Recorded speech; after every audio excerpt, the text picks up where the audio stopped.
Sementara itu, pemirsa, Polda Metro Jaya menetapkan 2 orang DPO yang telah ditetapkan sebagai tersangka terkait kasus judi online yang melibatkan belasan pegawai Kementerian Komunikasi dan Digital RI. Saat ini penyidik juga telah menggeledah 2 tempat penukaran uang atau money changer lantaran para bandar judi online melakukan pembayaran melalui 2 tempat penukaran uang tersebut.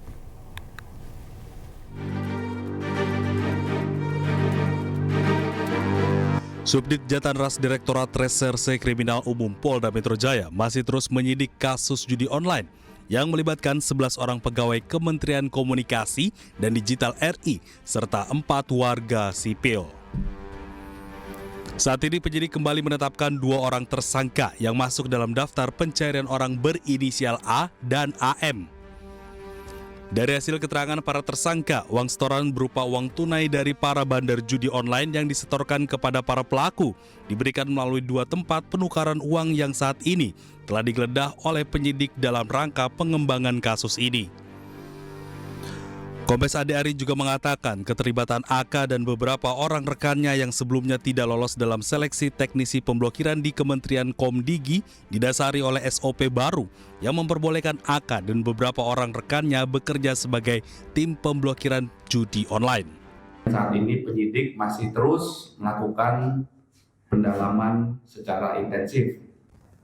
Setelah dilakukan pendalaman oleh penyidik, ternyata terdapat SOP baru.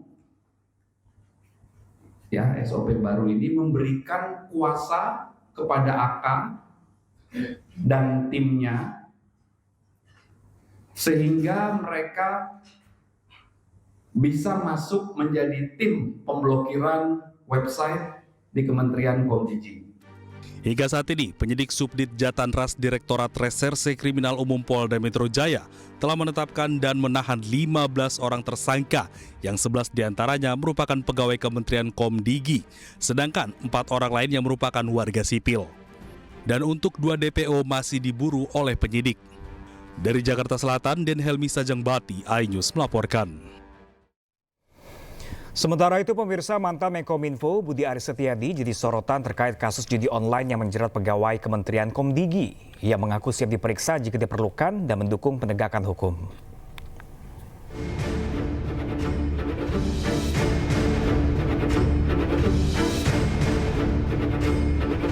Pasca penetapan tersangka 11 pegawai Kementerian Komunikasi dan Digital, nama Budi Aris Setiadi jadi sorotan. Mantan Menkominfo itu digadang-gadang mengetahui soal praktek judi online yang menjerat pegawai Kementerian Kominfo yang pernah ia pimpin. Budi Ari pun merespon sorotan tersebut dan mengaku siap diperiksa jika diperlukan.